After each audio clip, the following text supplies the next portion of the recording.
नमस्कार.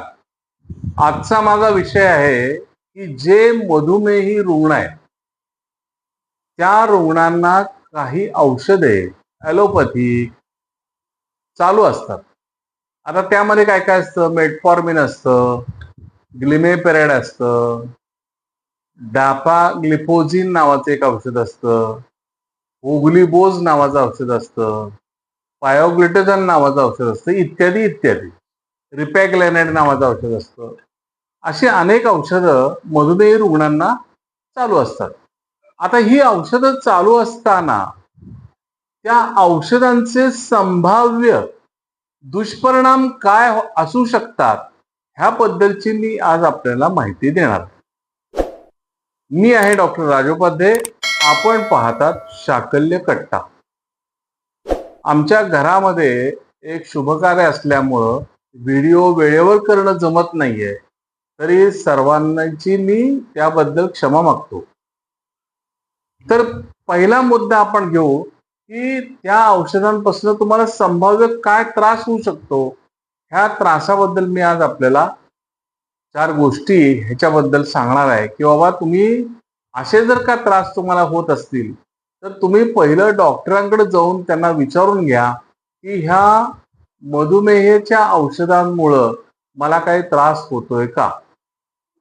म्हणजे मग त्याची शहानिशा होते. बऱ्याच वेळा काय होतं की मधुमेही डॉक्टर, मधुमेहाचं निदान करून मधुमेहाची चिकित्सा करणारा डॉक्टर वेगळा असतो, त्याचबरोबर एक हार्टचा डॉक्टर वेगळा असतो, फॅमिली फिजिशियन वेगळा असतो आणि ते सगळ्यांचे कोऑर्डिनेशन होणं अवघड असतं.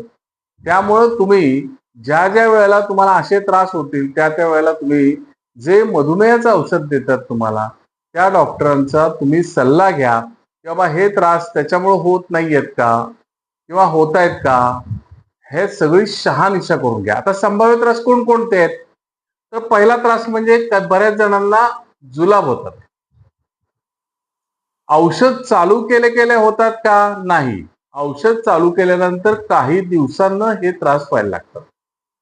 जुलाब. दुसरी गोष्ट काय होती, तर उमसल्यासारखं सारखं वाटतं, मळमळल्यासारखं सारखं वाटतं. हा एक त्रास त्याच्यामध्ये होण्याची शक्यता नाकारता येत नाही. त्याचबरोबर तोंडाला अशी मातकट चव लागते, काहीतरी माती खाल्ल्यासारखं असं वाटायला लागतं. हा सुद्धा त्रास त्या औषधांचा असू शकतो. त्यानंतर तुम्हाला डॉक्टर सांगतात तुम्ही व्हिटॅमिन बी 12 करून घ्या. तर बी 12 कमी होण्याचे एक महत्वाचं कारण मधुमेहाचं औषध पण आहे. त्यामुळे त्याची शहानिशा सुद्धा तुम्ही डॉक्टरांशी बोलून करून घ्या. त्याच्यानंतर तुमचं अचानक वजन वाढायला लागतं, की खाणं पिणं तर तेच आहे पण वजन वाढतंय, असं जर काही तुमच्या दृष्टीपथास आलं किंवा तुम्हाला भासलं गेलं तर ते सुद्धा कारण मधुमेहाच्या औषधाचं असू शकतं. त्यानंतर तुम्हाला एकदम शुगर डाऊन झाल्याची लक्षणं दिसायला लागतात, हे सुद्धा कारण मधुमेहाचं औषधांचं असू शकतं. त्याचबरोबर कन्फ्युजन व्हायला लागतं, म्हणजे गोंधळ व्हायला लागतो, वैचारिक गोंधळ निर्माण होतो, चक्कर आल्यासारखं वाटायला लागतं, घाम यायला लागतो. ही सगळी लक्षणं जर तुम्हाला दिसली तर तुमची साखर कुठेतरी कमी होतीये, हा त्याचा संकेत तुम्ही मानून घ्यायला हरकत नाही व त्वरित तुमच्या डायबिटीसच्या डॉक्टरला तुम्ही त्याचा सल्ला घ्यायला हरकत नाही. त्यानंतर पोटामध्ये अस्वस्थ वाटायला लागतं, की काही ना काहीतरी गडबड झाल्यासारखं वाटतंय, काही ना काहीतरी गॅसेस होत आहेत, गॅसेस पास होत नाहीत, गॅस अडकून राहत आहेत. अशी जर का तुम्हाला लक्षणं काय दिसली तर ती सुद्धा मधुमेहाची औषधापासून असण्याची शक्यता आहे. त्याच्यानंतर पायाला सूज हे एक लक्षण मधुमेहाच्या औषधाच्या दुष्परिणामाचं असू शकतं. डोकेदुखी हे सुद्धा त्याचं लक्षण असू शकतं.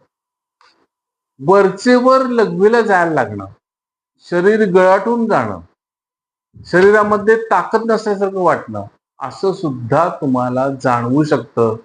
त्याचबरोबर तुम्हाला वरचेवर युरिनमध्ये काही ना काहीतरी प्रॉब्लेम येणं, युरिन वारंवार होणं, त्याचबरोबर युरिनमध्ये इन्फेक्शन होऊन थंडी ताप येणं, हे सुद्धा लक्षण होण्याची शक्यता नाकारता येत नाही.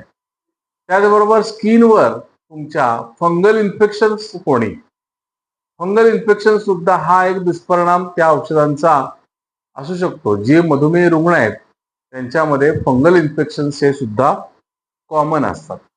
युरिन मधले इन्फेक्शन तुम्हाला मी मगाशी सांगितलंच. त्याचबरोबर डिहायड्रेशन होतं, म्हणजे शरीरातलं पाणी कमी झाल्यासारखं तुम्हाला वाटायला लागतं. अशी जर का तुम्हाला लक्षण आली तर त्यानंतर गॅसेस पोटामध्ये भरपूर होत आहेत, पोट डब्ब झालंय, उगल्यासारखं वाटतंय. त्याचबरोबर तुमचे केस गळतायत का, हे सुद्धा लक्षणं त्याच्यामधनं निर्माण होण्याची शक्यता नाकारता येत नाही. तर ही सगळी लक्षणं जी मी तुम्हाला आता सांगितली, ही लक्षणं तुम्हाला जर का मधुमेहाची औषधं चालू असतील त्यामध्ये तुम्हाला जाणवली तर तुम्ही मधुमेहाच्या डॉक्टरकडे जाऊन त्याची शहानिशा करणं आवश्यक आहे. आता मग तुम्ही मला एक प्रश्न विचाराल की बाबा ही अशी लक्षणं जर होत असतील, असे त्रास होत असतील, तर आम्ही मधुमेहाचं औषध कशाला खायचं? असा एक स्वाभाविक प्रश्न तुमचा निर्माण होऊ शकतो. तर ही लक्षणं सगळ्यांनाच होतात असं नाही. औषध चालू केल्या केल्या लगेच होतात असं नाही. काही कालावधीनंतर होतात. आणि जर का असं लक्षण डॉक्टरांना आढळलं तर डॉक्टर एखादं औषध तुम्हाला बदलून देतात. त्यामुळे त्याची काळजी करायचं कारण नाही. पण त्या दृष्टीनं तुम्ही सावधान राहावं व तुम्हाला लगेच त्याचं निदान व्हावं किंवा हे कशामुळे होतंय हे व्हावं, ह्याकरता ही माहिती मी तुम्हाला देतोय. आणि ह्या माहितीचा तुम्हाला भरपूर जे जे रुग्ण मधुमेहाचे आहेत त्यांना सगळ्यांना चांगला उपयोग होण्याची शक्यता नाकारता येत नाही.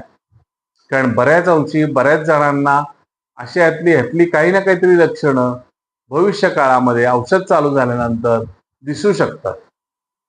आणि त्या पद्धतीनं ती लोक सावधान राहतील, हा ह्याच्या मागचा एक प्रामाणिक हेतू आहे. जर का ही माझी माहिती तुम्हाला उपयुक्त वाटली आणि तुम्हाला आवडली तर ही माझी माहिती अनेकांना तुम्ही पाठवा, शेअर करा. जर का आजपर्यंत तुम्ही शाकल्य कट्टा हा जर व्हिडिओ हे चॅनल जर सबस्क्राईब केलं नसेल तर अवश्य हा माझा चॅनल तुम्ही सबस्क्राईब करा. धन्यवाद.